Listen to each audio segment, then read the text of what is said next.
We're here at 503 Records. We got my man's Aaron here. You want to say what's up to the people, Aaron? Hey, what's good, people? I'm Aaron B. from the 503, born and raised in Portland, Oregon, and I still represent the 503. So, Emmanuel Hospital? Actually, it was Kaiser Hospital. This is going to show my age.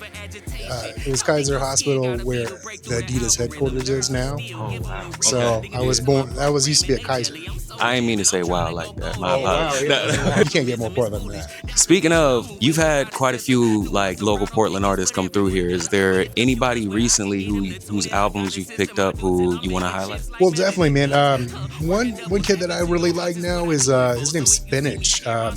He's an MC and a beat maker and also a great DJ. He comes through and he digs for through our cheap heat over there, which is basically 70s funk and soul samples, and chops it up and makes it his.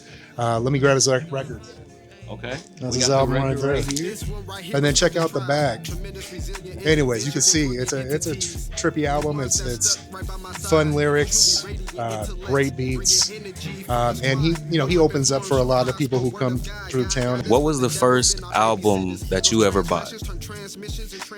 Well, I went through a little hair band phase when I was a kid. So you heard of Motley Crue? No. I'm uncultured. Don't mind me. I don't know if you consider them culture. They were a culture, hair band culture of the 80s. So they were, that big hair rock band. Pants are way too tight. Highlighter headbands. Oh yeah. Okay. It's just friends were into them. That was just the first record I bought. Hip hop, it was all on tapes when I was into hip hop. You could dub somebody's tape. So you could get a UTFO or DJ Jazzy Jeff and the Fresh Prince, Run DMC, and then dub the tape, and now you got your own copy. Yeah. But on record, my first record was Michael Jackson's Thriller. Okay. So that was a gift. I didn't buy it. Okay. So, All right. But that's a classic nonetheless. It's a classic. Grease soundtrack. Yeah, I hear you. Okay. How we got connected. So I came into the record shop one day because I had just gotten my first record player. And your advice to me was to get what you call the Desert Island records first. Yeah, I just say that to everybody because records are an investment.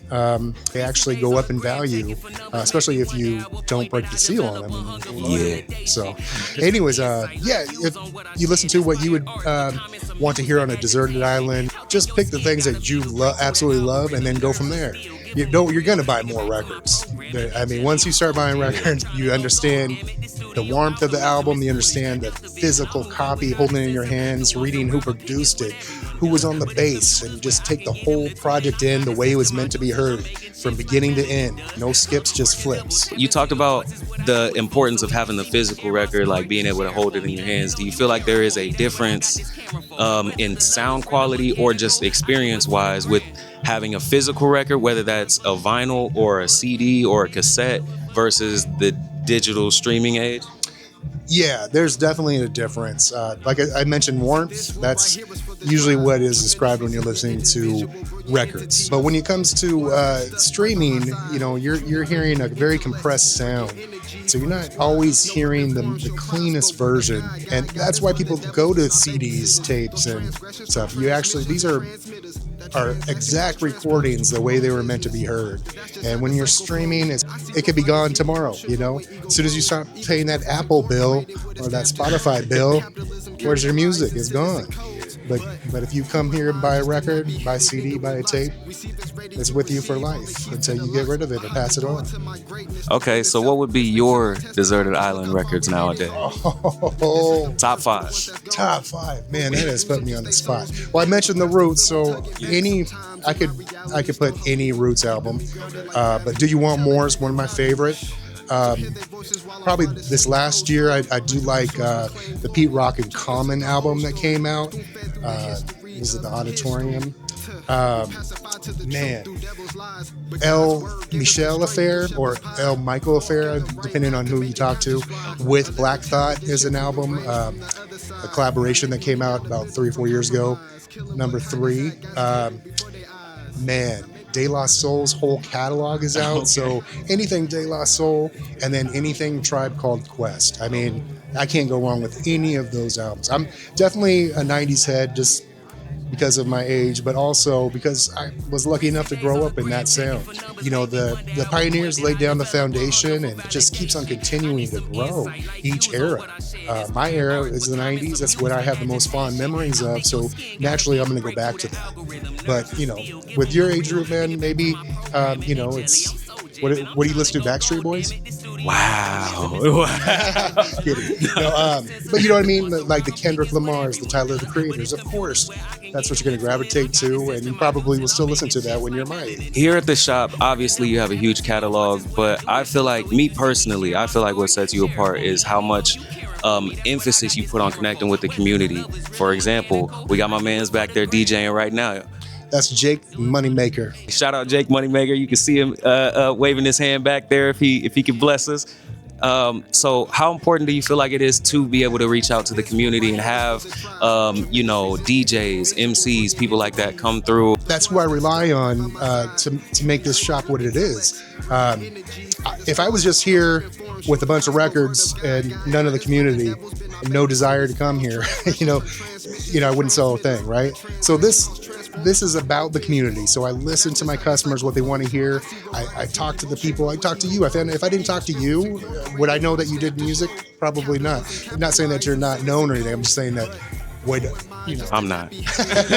And that's the whole thing about a record store is it doesn't matter what political stance you take, where you are in life.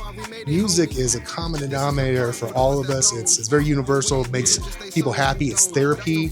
So I have people come in who like have a bad day at work or you know, maybe got canned at work, and they've come in just to talk. We'll go through some records.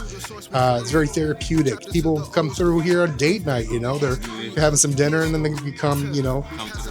Hey, that's fire. He just hit y'all with some real game. Hey, fellas, record shop date. Think about all the memories. Yeah, when your girl's going through the crates over here, they're gonna have memories. You're gonna be able to have jokes because you're creating new memories. Record store is a place where everybody's welcome, and you're welcome to be here and talk music and be around it.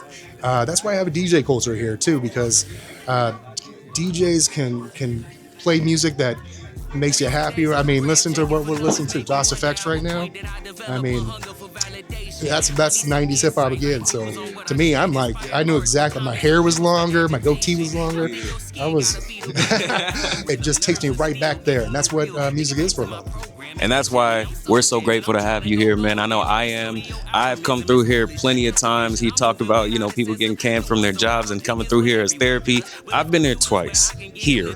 Okay, so thank you. Thank you. Yeah.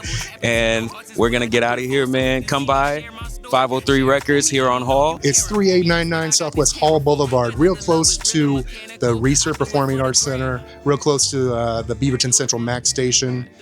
So everybody can get here on foot, on transit, by car, by bike. I got a bike lock out there, bike rack out there. So come on by. Everybody's welcome here.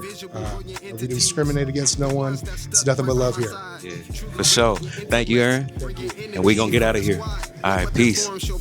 Word of God got us, but the devil's been our babysitters. Those transgressions turn transmissions and transmitters. That transaction caused transformers to promote.